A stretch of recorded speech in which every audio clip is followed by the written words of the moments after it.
오늘 우리에게 주시는 하나님의 말씀은 신약성경 누가복음 15장 25절에서 끝절의 말씀까지입니다.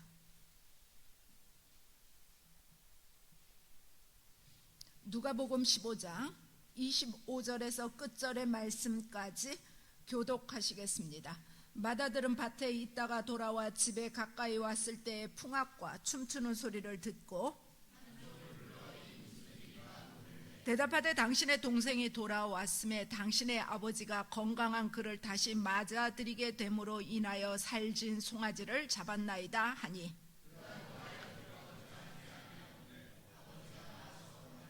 아버지께 대답하여 이르되 내가 여러 해 아버지를 섬겨 명을 어김이 없거늘 내게는 염소 새끼라도 주어 나와 내 벗으로 즐기게 하신 일이 없더니,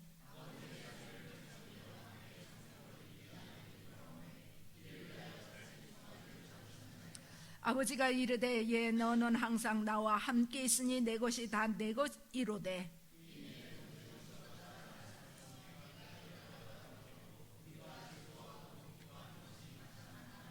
아멘.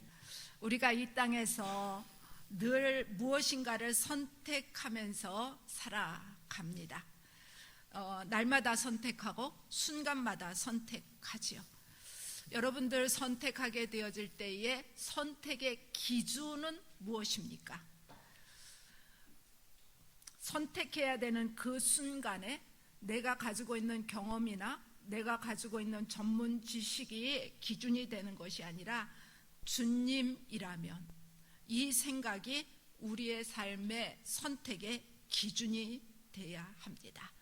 언제나 주님은 우리의 인생에 있어서 유익하고 우리의 인생에 있어서 돕는 자이고 우리의 인생에 있어서 축복하는 자이기 때문에 지금 현재 우리의 처지나 형편이 절망적이고 때로는 위기이고 가능성이 희박하다 할지라도 주님이 오시면, 주님을 만나면 주님은 분명히 우리의 삶에 도움이 되어지고 그 주님이 우리와 함께 하시면 우리의 삶은 역전이라는 것을 우리가 만나게 되었습니다.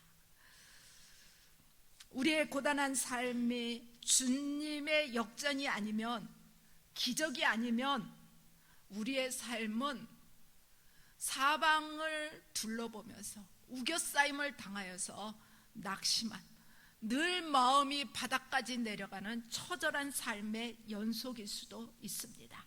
하지만 그 주님을 우리가 의지하고 그 주님을 신뢰하게 되어지면 절망 가운데서도 우리는 그 소망을 붙들고 일어설 수 있게 되고 그 소망의 항구로 나아가게 됩니다. 그리할 때 우리의 근심은 찬송으로 바뀌게 되고 걱정은 기도로 바뀌게 되어지고 우리의 캄캄한 밤 같은 저녁 시간은 해가 떠오르는 아침으로 바뀌게 되고 절망은 소망 가운데로 역전되어지고 그 역전시킬 수 있는 분이 바로 우리 주님입니다.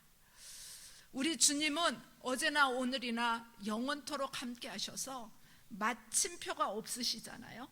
우리의 처절한 고난 가운데도 함께 하시고 고통의 문제 가운데도 함께 하시면서 그것을 합력하여 선으로 이루시는 그 주님이신 것을 우리가 믿고 신뢰하며 조금도 의심하지 않습니다.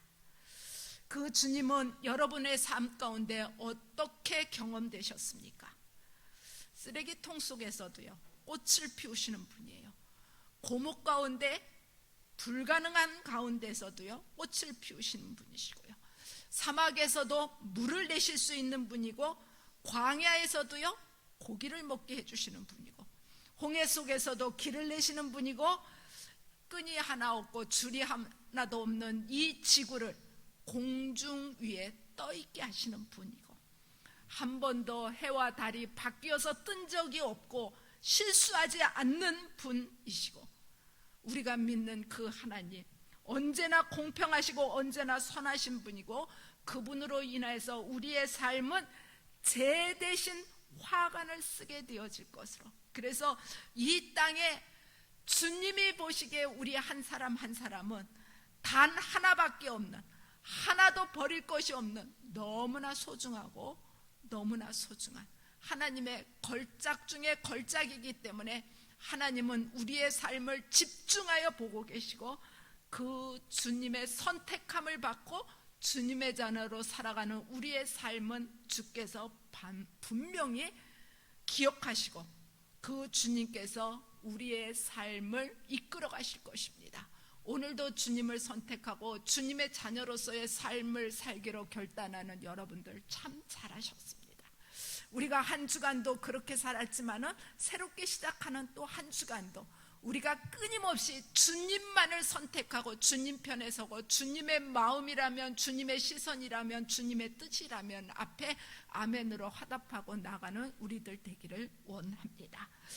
오늘 15장에서는요 3가지의 비유가 나오고 있거든요. 잃어버린 것 3가지, 잃은 양의 비유가 있고요, 잃어버린 은전의 비유가 있게 되어지고 잃어버린 아들 탕자의 비유가 있게 됩니다. 탕자 되어지는 둘째 아들에 대해서는 우리가 잘 알고 있고 탕자하면 둘째 아들을 익숙하게 떠올리게 됩니다. 허랑방탕한 아들이었고 그가 아버지에게 돌아왔을 때에 그의 삶이 다 용서받고 아들로 받아들이게 되었습니다. 둘째 아들의 마음은요 집에 돌아올 때 어떤 마음이었냐면 아들은 생각하지도 못하고 종 중에 하나로라도 여김을 받으면 그런 간절한 마음을 가지고 집으로 돌아왔는데 아버지로부터 아들이라는 칭호와 더불어서 아들의 예우를 받게 됩니다. 그 둘째 아들이 바로 탕자입니다. 그 탕자를 향한 아버지의 사랑은 무조건적인 사랑이었어요. 아무것도 묻지 않았어요. 책망하지 않았어요. 우리의 하나님이 끝없이 우리에게 보여주시는 그 사랑을 아버지는 그대로 보여준 것입니다. 먼저 알아봤고 달려가서 용서하는 아버지가 그 아들을 맞이하여 드리는 주도적인 사랑을 보여주게 됩니다. 하지만 우리가 이 시간에 살펴보게 되어지는 아들은 집 안에 있는 큰 아들입니다. 이 아들이 어떠한 모습일지 이제 이 아들은 집 안에서 아버지와 더불어 있었지만 그 아버지와 더불어서 살았던 그 아들의 마음을 오늘 본문에서 우리가 만나게 됩니다. 26절에서 28절의 말씀에 보게 되어지면 이 맏아들이 일을 하러 갔다가 돌아와서 보니까 집안에서 음악소리가 풍악소리가 나게 되어지고 춤추는 소리를 듣게 됩니다. 그러면 왜인가를 아버지에게 물어봐야 되지 않겠어요? 아버지에게 물어본 것이 아니라 누구에게 물어봤냐 그러면 종에게 물어봅니다. 이 모습을 보면 집 안에서 맏아들로 살았지만은 아버지와 소통이 부족했던 것 같아요.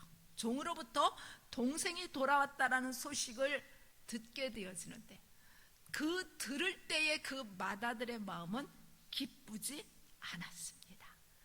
한편 살펴보면 종보다 못한 옹졸한 마음을 갖고 있는 맏아들이었습니다. 이 맏아들이 동생이 돌아왔다고 살진 송아지를 잡았다라는 말을 듣고서는요 화를 내게 됩니다. 노하였다라고 말씀하고 있어요. 일시적인 것이 아니라 이 마음 깊은 곳에 둘째 아들에 대한 동생에 대한 이제 노여움이 가지고 있었던 것을 봅니다. 이 분노라는 것이 그 순간에 생긴 것이 아니라 이미 그 마음에 동생에 대한 분노를 가득 가지고 있었던 상태인 것을 의미합니다. 이 맏아들의 노여움은 이방인이 구원받는 것을 별로 즐거워하지 않는 유대인의 감정을 의미하기도 합니다. 이 삐뚤어진 유대인의 회개를 위해서 하나님은 지속적으로 권유하고 계십니다. 동생이 돌아온 이 기쁜 날에 분노하는 사람은 집 안에 머물러 있던 맏아들이었고 이 맏아들이 집 안에 있는 탕자이기도 합니다. 이러한 분노는 맏아들 주위에 있는 아버지를 향한 분노였을 것이고 동생을 향한 분노였었고 종들을 향한 분노여서 모두를 힘들게 하는 안타까운 일입니다. 그렇잖아요. 분을 잘 내는 사람 주변에 있게 되어지면은요, 늘 살얼음판 같아서 주변에 있는 모든 사람들이 한시도 편할 수 없게 됩니다. 흔히들 화를 잘 내는 사람들, 다혈질인 사람들, 이제 뭐라고 이야기해요? 나는 잃어버렸다고 이야기해요. 나는 별 의미가 없다고 이야기해요. 그러는데 그 주변에 있는 모든 사람들은요, 평안이라는 것을 놓치게 되거든요. 평화를 깨트리는 자가 됩니다. 보통 분노는요, 90초만 참으면 지나간다고 합니다. 여러분들 90초면 얼마예요? 1분 30초. 분노가 일어날 때마다 90초만 잘 참으면 분노의 사람이 아니라 온유와 겸손의 사람이 됩니다. 이탈리아의 한 남자가 아내하고 싸워서 분을 이기지 못해서 집을 나갔어요. 분이 사라질 때까지 걷기로 마음을 먹었습니다. 무작정 걸었어요. 며칠 동안 걸었냐 그러면 9일 동안 걸었어요. 400km 정도를 걸었습니다. 돈도 없고 끼니도 구걸하면서 밤에는 추위에 떨었지만 그래도 집에 들어가고 싶지 않아서 자꾸 걷다 보니까 이렇게 긴 거리를 걷게 된 것입니다. 그러는데 화가 날 때 무작정 걷는 것은요, 어디서부터 시작되어졌냐면 본래 에스키모인들로부터 시작되어졌고 그들이 사용하던 방법입니다. 이 에스키모인들은 감정이 격해지면 누구랑 싸우는 것이 아니라 집 밖을 나와서 무작정 걷습니다. 길을 걷다 보면 도움을 줄 사람이 없어요. 이제 매서운 추위가 버티고 있습니다. 이제 길을 걷다 보면 영하의 날씨 속에서 한 30분쯤 걷게 되어지면 죽음의 위기를 만나게 됩니다. 죽음의 위기를 만나는 그 순간에 화나게 했던 모든 것들이 별거 아닌 사소한 것이라는 것을 깨닫게 됩니다. 분노의 순간을 참고 걷는 것은 화를 다스리는 지혜로운 방법 중에 하나입니다. 사랑하는 여러분들, 걷다 보면 해결되어집니다. 우리의 삶 가운데 크고 작은 일을 만나게 되어지잖아요. 크고 작은 일을 만날 때마다 혈기를 내고 화를 내고 이래서 상황을 어렵게 만드는 것이 아니라 화를 잠재우고 걷는 것도 한 방법인 것을 이제 우리가 봅니다. 죽었던 사람이 다시 살아난 것 같이 그 작은 아들이 돌아온 것은 가족 전체의 축제이고 기쁜 일이지 않겠습니까? 그러는데 그 상황 가운데서 분노하는 마다들은 정말 어찌 보면 꼴불견일 수도 있어요. 여기서 노하다, 분노하다라는 것은 원어에서 어떤 의미가 있냐면 콧구멍을 벌름거리다라는 뜻에서 오게 되어졌어요. 이제 이 마다들에게 있어서 마음 깊이 오랫동안 분노와 노여움을 가지고 있다가 그것이 펑 하고 터진 것입니다. 아버지가 계속 들어가자고 권함에도 불구하고 아버지마저 뿌리치는 마다들의 모습 보게 됩니다. 혹시 우리 마음속에 마다들과 같은 분노를 가지고 있지는 않습니까? 가정이나 교회 가운데도 누군가에 대해서, 특정한 사람에 대해서 분노가 있다 그러면 참고 풀어내야 합니다. 기도하고 회개해야 합니다. 내 분노는 누가 풀어주는 것이 아니에요. 내 스스로 풀어야 될 내 몫입니다.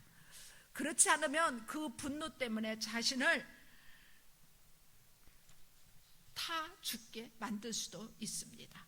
결국은 그 분노 때문에 분별력을 잃어버리게 되어지고 이 분노 때문에 그가 사람들과의 관계가 깨어지게 되어지고 어찌 보면 저주받은 삶이 될 수도 있습니다.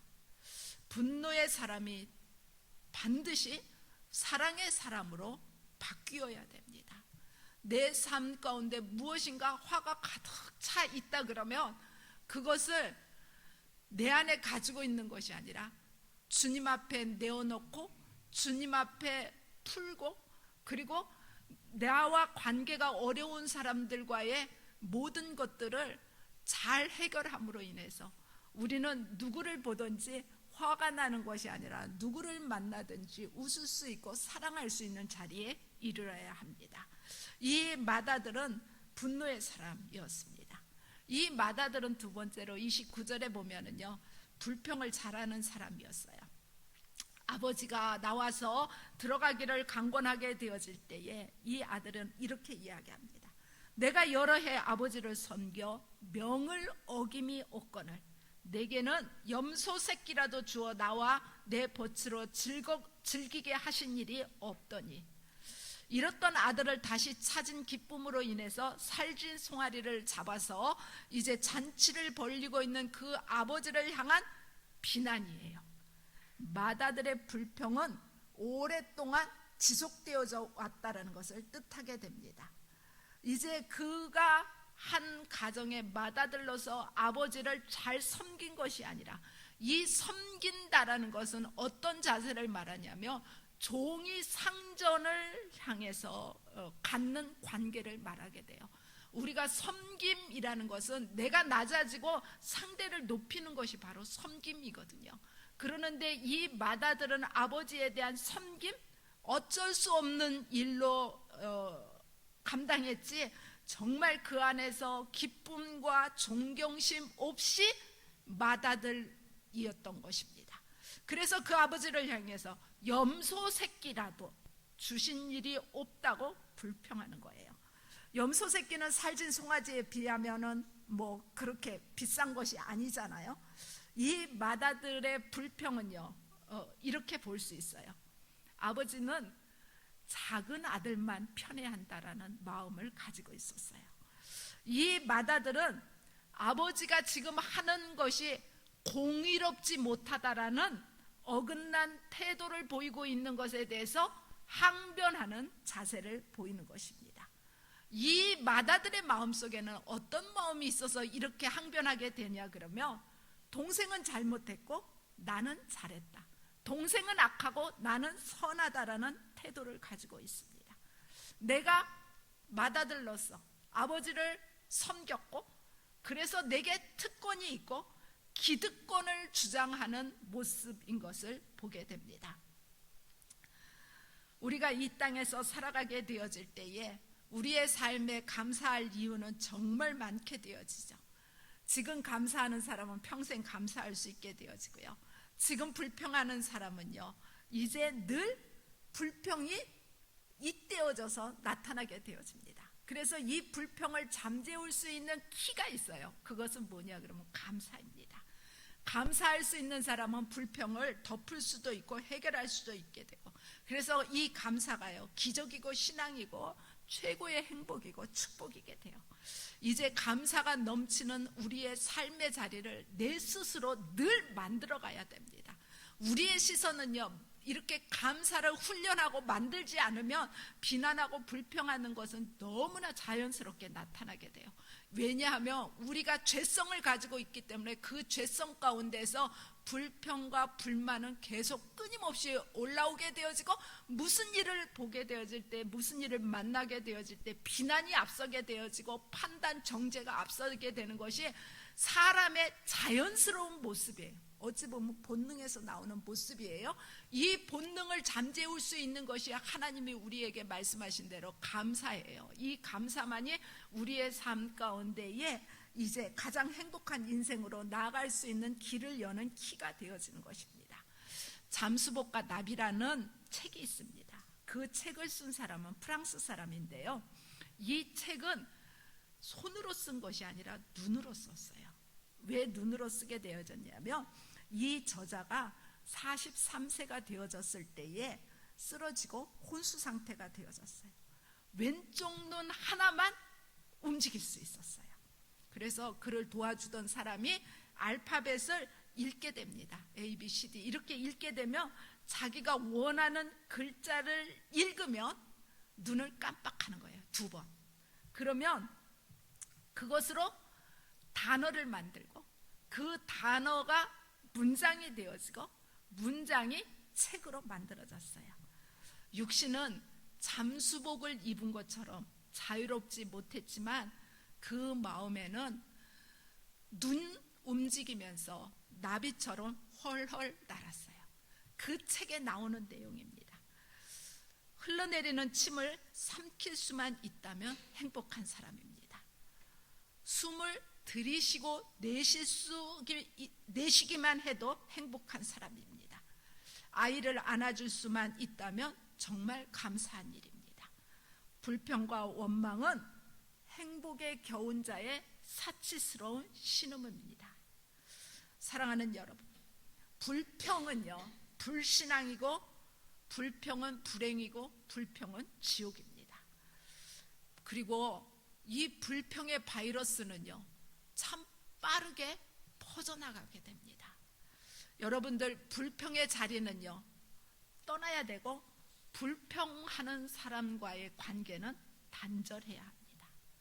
자꾸 불평하게 되어지면요, 불뱀에 물려서 죽게 되어지고, 불뱀에 물려서 죽게 되면 결국은 지옥을 만나게 됩니다. 입만 열면 불평하는 마다들의 습관이 혹여라도 나에게 있다면 버려야 합니다. 하나님, 부모님, 형제, 이웃을 향한 모든 일에 대해서 범사의 불평이라는 것은 저주이기 때문에 끊어야 합니다.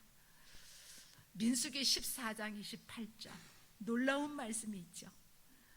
하나님은 하나님 귀에 들린 대로 행하신다고. 우리가 무슨 말을 하든지 내가 말하게 되어질 때에 하나님은 하나님 귀에 들린 대로 행하신다고 말씀하십니다. 마다들의 불평의 모습이 오늘 우리의 모습, 아니 나의 모습이었다면 여러분들 회개해야 합니다. 불평의 삶은요, 우리가 입을 닫아야 되고 하나님과 부모와 형제와 이웃과 성도들을 향해서 평생 감사함으로 우리의 삶에 놀라운 축복, 기적을 체험하기를 원합니다. 우리 교회에서 감사 1,000번제를 하고 있습니다. 이 감사 1,000번제가 삶의 변화를 가지고 온다고 이제 이야기하고 간증하시는 분들이 있습니다. 이제 우리가 4개월째 하게 되어지는데요, 이게 별거 아닌 것 같은데 별거 아니지 않아요. 놀라운 능력이 있어요. 여러분들 참여하지 않으셨다면 마음을 추슬러서 다시 참여해 주시기를 권면합니다. 세 번째로, 이 마다들은요, 비난의 사람이었어요. 30절에서 32절에 보면 이 동생을 이제 동생이라고 부르기를 거절하게 됩니다. 내 동생인 것 인정하지 않으려는 강한 의도가 숨겨져 있어요. 이제 자신은 동생과 다른, 차원이 다른 존재라는 특권의식으로 가득합니다. 그래서 동생을 동생이라고 이야기하지 않고 뭐라고 이야기해요? 창녀들과 함께 삼켜버린, 이렇게 비하하고 있습니다. 그 동생이 아버지의 재산을 가지고 집을 떠나게 되어졌지만 그가 무슨 일을 했는지 알 수는 없어요. 보지는 못했어요. 그런데 이 마다들이 동생을 본 것처럼 말하고 그거를 확대하고 있습니다. 동생을 가정에서, 사회에서 이제 더 이상 인정받지 못하게 하려는 악한 의도입니다. 남이 그렇게 말한다 할지라도 형은요, 동생을 비난하면 안 되는 거예요. 동생을 향한 이 비난이 멈추지 않고 있는 것을 봅니다. 아버지를 향해서 비난하게 되어지고, 아버지를 향해서 불평하게 되어지고, 동생을 향해서 비난하게 되어지는 이 모습은 참 어리석은 모습이기도 합니다.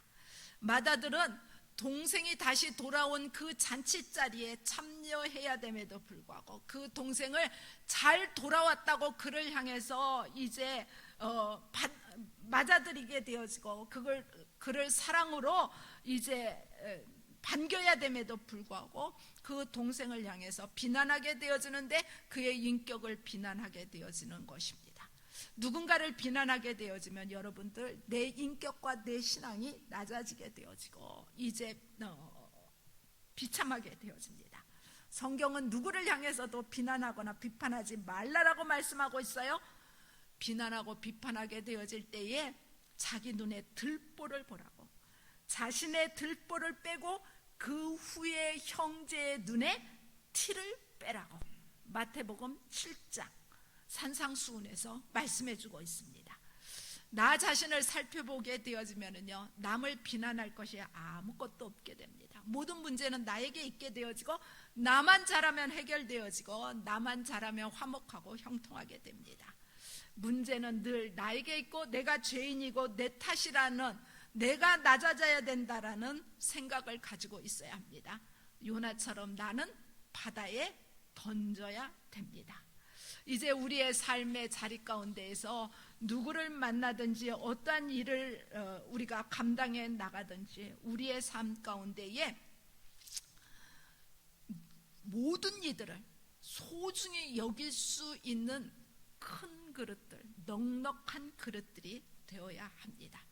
주방에 여러 가지 기구들이 있게 되어지는 어느 가정에서 이제 날카로운 음식을 먹기 좋게 이제 자를 수 있는 나이프도 있고, 이제 손이 더럽혀지지 않고 먹을 수 있도록 포크도 있게 되어지고, 국물을 떠먹을 수 있는 스푼도 있었어요. 그러는데 그 구석에 이제 머리 부분이 구부러진 스푼 하나가 있었습니다.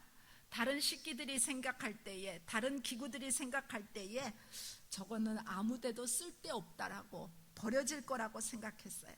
그러는데 이 구부러진 스푼이 쓸데가 있었습니다. 그것은 그 집에 몸이 아픈 아이가 있었고, 그 스푼만이 그 아이에게 편안하게 음식을 먹여줄 수 있었습니다. 이제 이 구부러진 스푼이 왜 구부러진지를 알게 되어졌어요. 이 이야기는 불의한 사고로 17살에 전신이 마비된 한 소년이 다른 친구들에게 간증하면서 복음을 전할 때 쓰여지게 되는 예화 중에 하나입니다. 우리 속담 가운데 못난 나무가 산을 지키고 부족한 자식에 효도한다라는 말도 있습니다. 누구나 다 쓸모가 있다는 뜻입니다. 어느 누구도 비난받아서는 안 됩니다. 어느 누구든지 다 존경받아야 할 존재입니다. 사랑하는 여러분, 탕자는요, 내 동생일 수 있어요. 이제 이 탕자 때문에 고통받는다고 생각하는 마다들의 어리석음을 우리는 깨달으면서 아무도 비난하거나 정죄하지 않고 누구를 보든지 수용하고 사랑해야 될 의무만이 내게 있습니다. 집 밖에 있는 탕자일 수도 있고 집 안에 있는 탕자일 수도 있고요. 우리는 그 어딘가에 서 있겠죠.